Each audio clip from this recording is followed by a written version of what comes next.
ভালো আছেন? আলহামদুলিল্লাহ আমরা ভালো আছি। আজকে বের হয়েছি দিনে, বাট পেছনের একটা গল্প বলবো যেটা ছিল রাতে। ঠিক একইভাবে গাড়িতে আমরা বের হয়েছি, আপনাদের ভাবিও ছিল সাথে। আমাদের বিষয়টা হয়েছে এরকম যে যারা বাইকার তাদের প্রাইভেট কার থাক, জাহাজ থাক, বিমান থাক, একটা বাইক লাগেই। তো সবাই কম বেশি দেখছেন যে আমার সিলভার সিভিয়ার যেটা ছিল এটা আমি সেল করে দিছি। আবার বলি রিজন যেটাই হোক সেল করে দিছি, বাট একটা তো বাইক লাগেই। অনেক বাইকই ছিল যেগুলো পছন্দের মধ্যেই ছিল, বাট পরে অনেক চিন্তা ভাবনা করে একটা ডিসিশনে আসছি। আবার ওই যে সেই ব্যাটে বলে মিলার কিছু বিষয় থাকে, টাকারও বিষয় থাকে, সময়ের বিষয় থাকে, অনেক কিছুর হিসাব করেই বের হয়েছিলাম। তখন কয়টা বাজতেছিল আনুমানিক করে? প্রায় 5টা বাজে। ও আসলে বুঝতেছিল না বাইকটা যে ওই দিনই কেনা হয়ে যাবে। হ্যাঁ, মানে আমার প্রিপারেশন এরকম ছিল না। আমার কথা ছিল এরকম যে আগে যাব, দেখবো বাইকটা, দেখা যাক, মানে দেখা যাক, বিষয়টা ছিল দেখা যাক। এবং মজার বিষয় হইতেছে দেখা যাক বলো আমি মোটামুটি রেডি ক্যাশ নিয়ে সব কিছু নিয়ে গেছিলাম। কারণ আরেকটা চিন্তা ভাবনা এরকম ছিল যে যদি ভালোই লাগে, যদি হয়েই যায়, তাহলে নিতে সমস্যা কোথায়। তো ওইভাবে প্রিপারেশনটা নিয়ে বের হয়েছিলাম। আর হ্যাঁ, 5টা হলেও আমরা বাসা থেকে বের হইতে হইতে বলা যায় যে সন্ধ্যা হয়ে গেছে। তো রাতের বেলা যাওয়ার একটা কারণ হইতেছে আমার সম্ভবত কোনো ব্যস্ততা ছিল, পরদিন আমি সময় করতে পারবো না। প্লাস যে ভাইটার সাথে কথা বলে গেছিলাম উনিও আসলে অ্যাভেলেবল ছিল। উনি বলতেছিল রাত হলো আমার সমস্যা নেই ভাই, আপনার যদি অসুবিধা না হয় আপনি আসতে পারেন। মানে আমি বাইকটা কীভাবে আনবো আমি জানি না, বা আদৌ কেনা হবে কিনা আমি জানি না, বাট টাকা পয়সা, স্ট্যাম্প বলেন বা হেলমেট আমাকে তো পরে আসতে হবে, সেটা চিন্তা করেও আমি ওইভাবেই বেরিয়েছি যে নিয়ে আসবো। বাদশা ভাই আমার আরেক 2টা বা 3টা ব্লগে বাদশা ভাইয়ের সাথে আমার ভিডিও আছে, হয়তো বা অনেকেই দেখছেন। তো বাদশা ভাই আবার লাকিলি সাভারে থাকে এবং আমি যাচ্ছিলাম সাভারের দিকেই। তা আমি ওভার দ্য ফোন বাদশা ভাইয়ের সাথে কথা বলে শিওর হয়ে নিছিলাম যে উনি আসবে কখন, যদিও ওনার অফিস হচ্ছে বনানীতে। বাট চিন্তা করলাম যে আসলে যেহেতু গাড়ি নিয়ে যাইতেছি, আমার কাছে আর সেকেন্ড কোনো চয়েস ছিল না, বাইক আনবো না গাড়ি আনবো।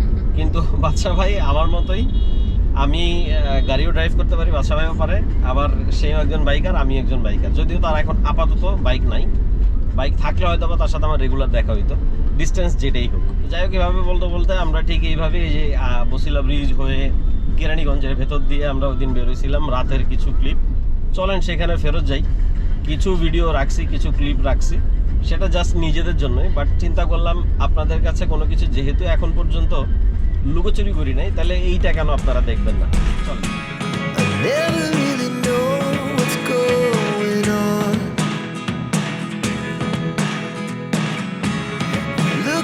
Sometimes like all you want to do is run. Hear me out, hear me out. তো ফাইনালি আমাদের একই বাইক হয়ে গেল না অরিন, শুধু লাল। যাক আলহামদুলিল্লাহ, আল্লাহর কাছে আগে শুকরিয়া আদায় করাটাই হচ্ছে সবচেয়ে বড় বিষয় না? হ্যাঁ, এই হইতেছে আমাদের নতুন বাইক, ইউজড বাইক। আরে বাদশা ভাই কি অবস্থা? আজকে ভাই অনেক হেল্প করছেন। যাই হোক, ফাইনালি আমরা গাড়ি নিয়ে আসছিলাম, ফাইনালি হয়েও গেছে, লাকিলি হয়েছে। যাক, আজকে বাদশা ভাই থেকে অনেক হেল্প নিতেছি। এই বাইকটা এখন চালায় নেওয়ার দায়িত্ব বাদশা ভাই। ভাই এই যে সামনে বাদশা ভাইকে দেখা যাইতেছে আমাদের সদ্য কিনা পুরাতন বউ। আব্বুর এই কথাটা খুব বেশি মিস করবো। প্রত্যেকটা মুহূর্তে এটাই মনে করতেছিল যে আজকে যদি থাকতো, অনেক কিছু জিজ্ঞেস করতো, বিক্রিও করলি কেন, কিনলিও কেন, কেন এরকম করস, আর কয়দিন এভাবে চলবে। সো ফাইনালি আলহামদুলিল্লাহ আমাদের বাইকটা কেনা হয়েছে। এখন অনেকের মনে প্রশ্ন আসতে পারে যে ভাই ঘুরে ফিরে তো আপনি সিভিয়ারে নিলেন, তাও আবার ওল্ড মানে হইতেছে আমারটা তো 6000+ কিলো চলা ছিল, আপনি কেন এত পুরনো বাইক কিনছেন? আমার কাছে যেটা মনে হয়েছিল, আমার আরেকটা ছোট্ট পার্সোনাল কাজেই আমার কিছু টাকার প্রয়োজন ছিল। আমার কাছে ওই মনে হইতেছিল যে আমি লোনটা না করি বেটার, যেহেতু আমার শখ ছিল, আমি শখটা পূরণ করছি, তাহলে আপাতত ছেড়ে দিই। আর ইউজড একটা ভালো বাইক নেই, আর এই দুটার মাঝখানের যে গ্যাপটা, এই গ্যাপটা আমি কাজে লাগাই, তাহলে আমার নতুন করে লোন নেওয়ার কোনো প্রয়োজন পড়তেছে না। বাট টু বি অনেস্ট, আমি সেদিনও জানতাম না আমাকে সিভিয়ারই কেনা লাগবে। এটা আপনার ভাবিও বলতেছিল যে তুমি একই জিনিস কেন কিনতেছো। পরে ওভারঅল চিন্তা করলাম যে আমি আসলে এমটিতে খুব একটা স্যুট করে না আমাকে, বাট এমটি বাইকটা ভালো। R15 এটা আমার জন্য না, আমার ব্যাক পেইনের ইস্যু চলতেছে, অনেকেই জানেন, আমি শেয়ার করছি টুকটা। তার উপরে দেখা গেছে R15-এ আপনাদের ভাবি কমফোর্ট ফিল করে, অস্বীকার করবো না, সিবিআরে একটু আনইজি ফিল করে, যেহেতু সিট হাইটের একটা ইস্যু আছে। কিন্তু দিন শেষে আমি যেহেতু বেশি রাইড করি, প্লাস সিটিতে বেশি রাইড হয়, সো ডিসিশনটা আর1 থেকে আমি ক্যান্সেল করে সিবিআরেই রাখছি।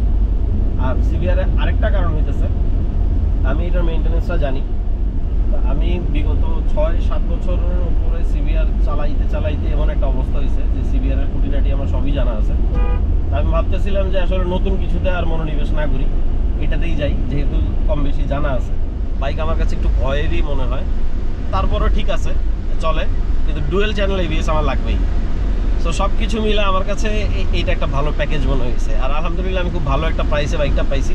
আমি প্রাইসটা ডিসক্লোজ না করি, কিন্তু ভালো প্রাইসে পাইছি। তো সেকেন্ড যে সমস্যাটা ছিল সেটা হইতেছে, আমাদের বাইক তো চালায় আনতে হবে। আমি প্রথমে প্ল্যান করছিলাম যে বাদশা ভাইকে আমি একটু কষ্ট দিব ওই দিন, আমি গাড়িটা ড্রাইভ করে আপনাদের ভাবি সহ ফেরত আসবো, আর যে হেলমেটটা আনছি সেই হেলমেটটা বাদশা ভাইকে দিয়ে বলবো ভাই চলেন আমার বাসায় পৌঁছায় দেন।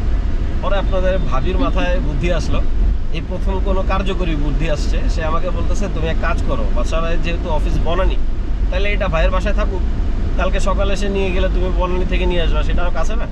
তা আমি ভাইকে বলার পরে সে বললো যে ভাই আমার কোনো অসুবিধা নেই। বাদশা ভাই অনেক হেল্পফুল একজন মানুষ। বাদশা ভাই আসলে অনেক অনেক অনেক হেল্প করছে। হ্যাঁ, বাদশা ভাই ওইদিন অনেক কষ্ট করছে। রাইট রাইট, উনি অনেক কষ্ট করছে। তার কারণ হইতেছে উনি অনেক দূরে থাকে, তারপরেও অফিস শেষ করে আসলে শরীর তো চায় একটু বাসায় যেয়ে রেস্ট নেওয়ার জন্য, তারপরে উনি আমাদের না করে নাই। এমনকি আমরা তাদের বাসায় পর্যন্ত গেছি, সে আমাদের অন স্পট দাওয়াত দিয়ে নিয়ে গেছে, যাক দেখছি এক সুযোগে। তো পরদিন সকালের যে বিষয় সেটা হইতেছে, এখন তো কাজ করে যতই পুরনো হোক। আমি সকাল সকাল ভাইকে ফোন দিছি, ওনার অফিসে আসার সময় ছিল 11টার দিকে সকাল। আমি বললাম ঠিক আছে।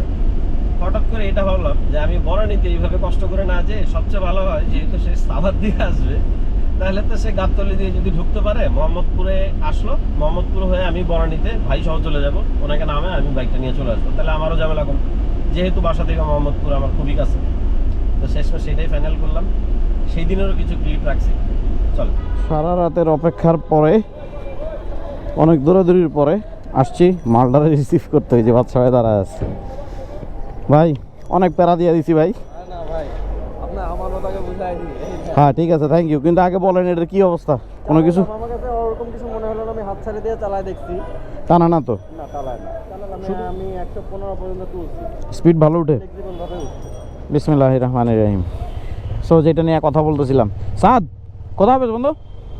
সিবিআরের সিলভার ড্যাশবোর্ডটা দেখতে দেখতে আমার নিজের কাছে একটা অভ্যস্ত হয়ে গেছিলাম আর কি। এখন আবার সেই লাল কালো মিক্স করা ড্যাশবোর্ড, জানি না কেমন লাগতেছে দেখতে। আমার আব্বু যখন বাইচা ছিল তখন আম্মুর কাছে আসে না অনেক সময় ছেলে বা মেয়ে তাদের ভালো মন্দ বিষয়টা হাজব্যান্ড ওয়াইফ শেয়ার করা। আব্বু নাকি আম্মুর কাছে সবসময় বলতো যে ওরে লাল রঙের বাইকে বেশি ভালো মানায়। আর দেখেন, প্ল্যান করছিলাম সিলভার বাইকটা আর সেল করবো না, কিন্তু ওই লাক বলতে একটা ওয়ার্ড থাকে, কপাল বলতে একটা শব্দ আছে আর কি, ঘুরে ফিরে সেই আমাকে লাল বাইকেই ফেরত আসতে দিয়েছে। যাক, আমি পার্সোনালি খুব হ্যাপি। এখন টুকিটাকি কিছু, এটা পুরনো বাইকে তো আমাদের থাকেই, মনে করেন 5000 কিলো চলা বাইকেও কিছু না কিছু তো থাকবেই, আমি ওগুলো মাইনেই নিছি। এখন একটু জাস্ট আমার কাছে মনে হইলো বেশি কিছু নাই, যে এখানে শোয়া লেখাটা উল্টা, সাসপেনশনটা ঘুরে বসাইতে হবে প্রথম।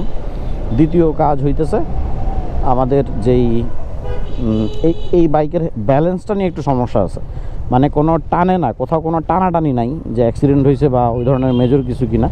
প্রবলেমটা হইতেছে হ্যান্ডেলটা একটু বেশি ডাবতেছে। আমি পুরোপুরি ঘুরাইলে ট্যাঙ্কির সাথে ওর গ্যাপ 1 থেকে 1.5 ইঞ্চি থাকে, বাট ডান সাইডটা ঠিক আছে। এই এতটুকু কাজের জন্যই যাচ্ছি।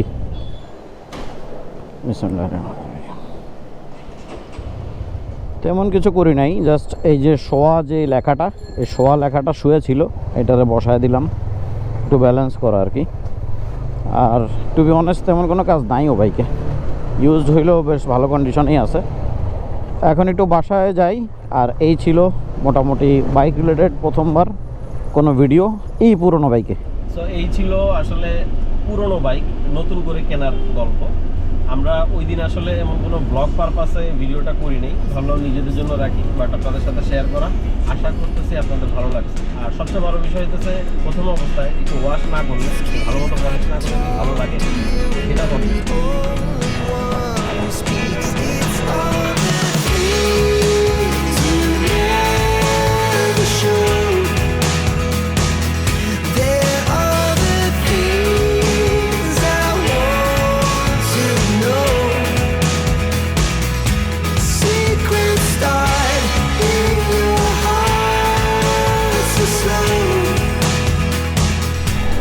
ঠিক আছে, এখান থেকে টাটা।